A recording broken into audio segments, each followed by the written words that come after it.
दोस्तों, भारतीय जनता पार्टी की 3 राज्यों में जीत के बाद जो लोग मिठाई बांट रहे हैं, पटाखे फोड़ रहे हैं, लाखों रुपए खर्च कर रहे हैं, मैं उन्हें सावधान करना चाहता हूं कि आप ये पैसा पूरी तरह से बर्बाद कर रहे हैं, क्योंकि एक बार फिर से इन 3 राज्यों में फिर से चुनाव कराने का ऐलान होने जा रहा है। ये बात मैं इसलिए कह रहा हूं क्योंकि इस पूरे मसले को लेकर न विपक्षी पार्टी की तरफ से कोई गया, न मुस्लिम समुदाय की तरफ से कोई गया, न कोई हारा हुआ प्रत्याशी गया, बल्कि वही लोग अब भारतीय जनता पार्टी के खिलाफ खड़े हो गए जिनके दम पर सत्ता में आने का ऐलान लगातार बीजेपी करती रही है। जी हां, साधु संत उन्हीं ने बीजेपी के खिलाफ मोर्चा खोल दिया है। उन्होंने साफ तौर पर कह दिया है कि इस तरीके से जो चुनाव हुआ, जो वोटिंग हुई, वोटिंग के बाद जो परिणाम आए, उसके बाद साफ जाहिर होता है कि बड़े स्तर पर धांधली हुई है।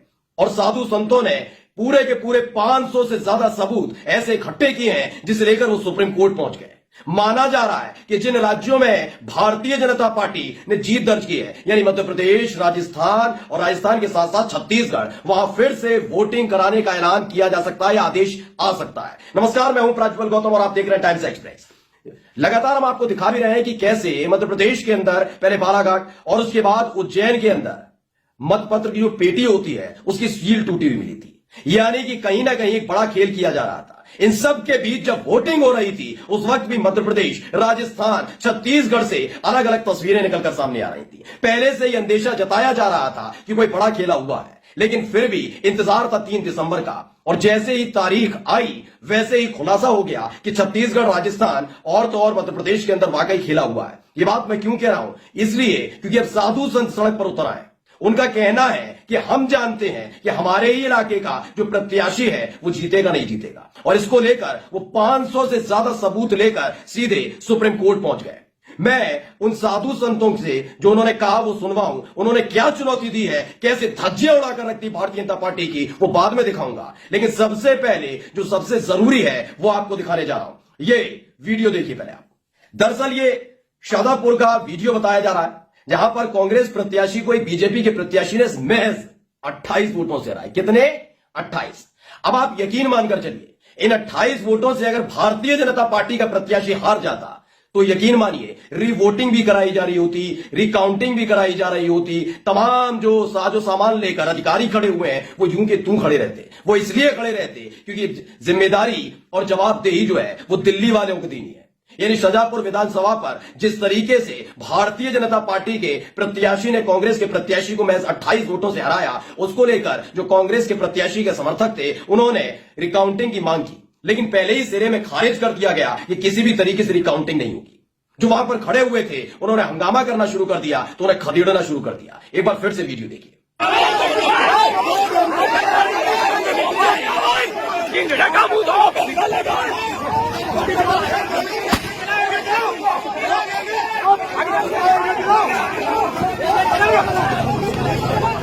तो ये तो एक तस्वीर हुई।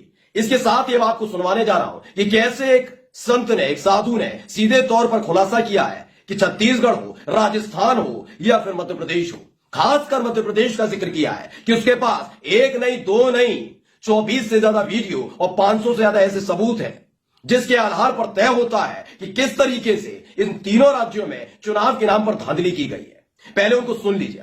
चुनाव नतीजा है, इन्हें एक्सेप्ट करते हैं, क्या चाहते हैं अब आप?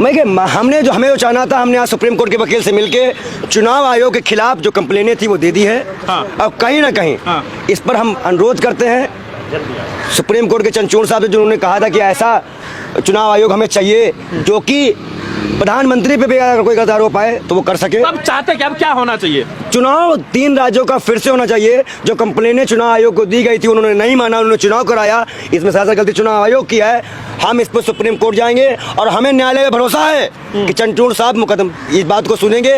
हमारे पास 24 वीडियो, 127 पेज अलग, 36 पेज अलग, कुल मिला के 532 पेजों की वो पूरा डाटा है जो नरेंद्र मोदी और अमित शाह के साठगांठ से मामला है। हम सुप्रीम कोर्ट जाएंगे और सबूतों के आधार पे चुनाव फिर से कराएंगे। जो भी दागी और दोषी मंत्री होंगे, चाहे वो अमित शाह, नरेंद्र मोदी, कोई भी हो, वो उनको जेल में डालने का काम करेंगे। कहाँ चाहते हैं चुनाव? मध्य प्रदेश, राजस्थान, छत्तीसगढ़? मध्य प्रदेश, राजस्थान, मध्य प्रदेश नंबर 1 करवाइए। राजस्थान, छत्तीसगढ़, ये चुनाव फिर से होने चाहिए। ईवीएम को लेकर क्या है? ईवीएम, देखिए ईवीएम में धांधली नहीं हुई है, ईवीएम गायब ही कर दी गई है। अपनी ईवीएम रखी गई है, इन्होंने अपनी ईवीएम रखी है, वो ईवीएम गायब कर दी जो कांग्रेस की वोट में थी। इसमें धांधली हुई है, इसके सबूत हमारे पास है। बहुत जल्दी आपके चैनल में ही सुप्रीम कोर्ट जाके हम बात करेंगे। 100% चुनाव रद्द हो, सुप्रीम कोर्ट संज्ञान ले और बैलेट पेपर से चुनाव करे, तो मोदी भी चाहते थे। सुना आपने, इनका सीधे तौर पर कहना है, ये बहुत गुस्से में है। ये गुस्सा इसलिए बहुत ज्यादा जरूरी हो जाता है कि अगर यही बात समाजवादी पार्टी, कांग्रेस या किसी और विपक्षी दल का नेता करता तो माना जा सकता था कि हतोत्साहित हैं या हार की वजह से इसे बोल रहे हैं। लेकिन ये बात उन्हीं ने बोली है जिनके दम पर सत्ता में आने की कोशिश, यानी 1980 में जब बीजेपी बनी थी तो ऐसे ही साधु संतों को बरगलाकर लगातार हिंदूवादी पार्टी होने का दावा करते हुए भारतीय जनता पार्टी केंद्र की सत्ता में भी आई और राज्यों की सत्ता में भी आई। लेकिन अभी उन्हीं साधु संतों ने, जिनके नाम पर ही कह रहे हैं ना अयोध्या में जाकर राम मंदिर बनवा रहे हैं, ये कर रहे हैं, वो कर रहे हैं, हम हिंदुओं के लिए कर रहे हैं, वही साधु संत कितना गुस्से में। उनका साफ तौर पर कहना है कि हमें कुछ नहीं मालूम, हमें 3 राज्यों में फिर से रिवोटिंग करवानी, यानी वोटिंग दोबारा से होनी चाहिए। और इसी को लेकर इन्होंने सुप्रीम कोर्ट में जाकर सुप्रीम कोर्ट का दरवाजा खटखटाया है। मुख्य न्यायाधीश वीवाई चंद्रचूड़ जी से बहुत ज्यादा हम्बल रिक्वेस्ट की है कि कैसे भी करके इस पूरे सबूतों को देखें, इन गवाहों को देखें, इन वीडियोस को देखें और फिर निर्णय लें कि इन 3 राज्यों में जो खेल किया गया है वो सही है या गलत है। क्या ये जो वोटिंग हुई है बिल्कुल ठीक है या नहीं है? क्योंकि चुनाव आयोग का जो आप जिक्र कर रहे हैं ना, चुनाव आयोग को लेकर तो सुप्रीम कोर्ट ने, जैसा कि भी जो संत महोदय हैं उन्होंने कहा भी कि वाकई सुप्रीम कोर्ट अब नहीं, पहले भी कई दफा पिछले 9.5 बरस में ये कह चुका है कि भाई ऐसा चुनाव आयोग इस देश के अंदर होना चाहिए जो निष्पक्ष होकर करे, कार्रवाई निष्पक्ष होकर करे। ये बात मैं क्यों कह रहा हूं? 2 मसले हैं हमारे सामने। पहला मसला राहुल गांधी का, दूसरा मसला प्रियंका गांधी का। पहला मसला राहुल गांधी का, आपको मालूम होगा कि जहां एक तरफ योगी आदित्यनाथ, असम के मुख्यमंत्री हेमंत बिस्वा शर्मा, ये तमाम लोग हिंदू मुस्लिम करने में जुटे हुए थे, इनको एक नोटिस नहीं दिया गया, ना इन्हें तलब किया गया।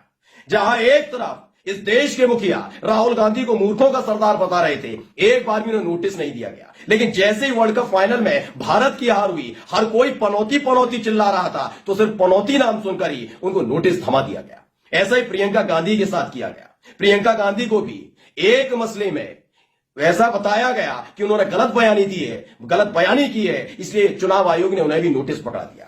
यही बात तो सुप्रीम कोर्ट लंबे वक्त से कहता रहा है कि ऐसे व्यक्ति को चुनाव आयोग के कुर्सी पर, पद पर बैठना चाहिए जो निष्पक्ष होकर काम करे। बात राहुल गांधी की नहीं है। अगर उन्होंने पनौती कहा तो बिल्कुल नोटिस देना चाहिए था, अगर आपको असंवैधानिक लग रहा है या गैर कानूनी शब्दावली लग रही थी। लेकिन हेमंत बिस्वा शर्मा का क्या, योगी आदित्यनाथ का क्या उनको नोटिस थमाया? इन्हीं तमाम मसलों के जरिए तो समझ में आता है कि किस तरीके से सफेद पोशों की आड़ में सत्ता दर सत्ता एक एक राज्य में कब्जाई जा रही है। यही एक मसला है दोस्तों। बात आज मैं ईवीएम की करूंगा ही नहीं, मैं नहीं कहूंगा ईवीएम की, मैं नहीं कहूंगा, मैं विपक्ष की तरह नहीं बोलूंगा, लेकिन जो कह रहे हैं उसको सुनिएगा।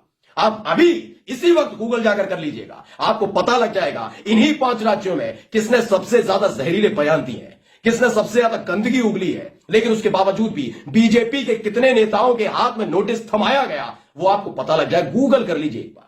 आपने तो पहचान नहीं लिया, मेरा नाम बता रहा हूं आपको। साहिब के बयान पर क्या उनको मिला नोटिस? मिला? नहीं मिला। हेमंत बिस्वा शर्मा को मिला? नहीं मिला। योगी आदित्यनाथ को मिला? नहीं मिला। जितने लोग उनमें से किसी को नहीं मिला, सिर्फ राहुल गांधी और प्रियंका गांधी को मिला था। इसीलिए सवाल उठता है, क्योंकि उज्जैन वाली जो मैं वीडियो फिर से आपको दिखाने जा रहा हूं, इसे देखना बहुत ज्यादा जरूरी है। ये इसलिए जरूरी है क्योंकि ये ऐसे सबूत हैं जो सामने आए हैं। अब चुनाव आयोग के पास नहीं गए हैं, ये साधु संत सीधे सीधे सुप्रीम कोर्ट पहुंच गए। पहले वो वीडियो देखिए। तो ताले पे सील नहीं है, भाई बाकी चीज से हमें कोई मतलब नहीं, ताले पे सील होना चाहिए। ताले पे सील जो थी वो कहाँ गई? टेप करना सब चीज। ताले पे सील लगी हुई दिख रही है पर फटी हुई लग रही है। अगर ताले फ्रेश लगाते अपन तो फ्रेश दिखता, अगर इसके ऊपर सील और स्टिकर था, इसका मतलब ताले पे एक मिनट गई है। देखो सर, आप बोल रहे हैं, आपने अभी मेरे पे बोला कि ताले पे सील नहीं थी। कागज की सील लगी, मैं ये भी बोल रहा हूँ। अरे भविष्य अभी भविष्य से कहिए आप। अरे ऐसा क्या, इसमें कुछ नहीं है, पूरा भविष्य लगता है। रियलाइजेशन काम में थोड़ी पहुंचते हैं, पूरा जीवन लगता है सर, और इस समय आप ऐसी हरकत कर रहे हो। लिफाफे रहते हैं जो हम काउंटिंग में लेंगे, वो सील में लिफाफे आपको दिखाएंगे। अरे तो इसमें क्या है, ये तो जो दिखा उसकी बात करो ना। हमारे एआरओ रहते हैं। नहीं, आप एक पंचनामा बनाइए और इसमें आप ये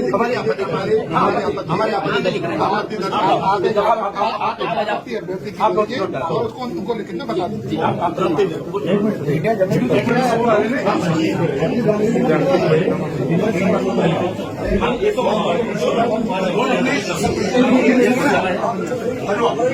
बाकी हम लोग बात करने पे बैठेंगे, बाकी हम लोग बात करने पे बैठेंगे।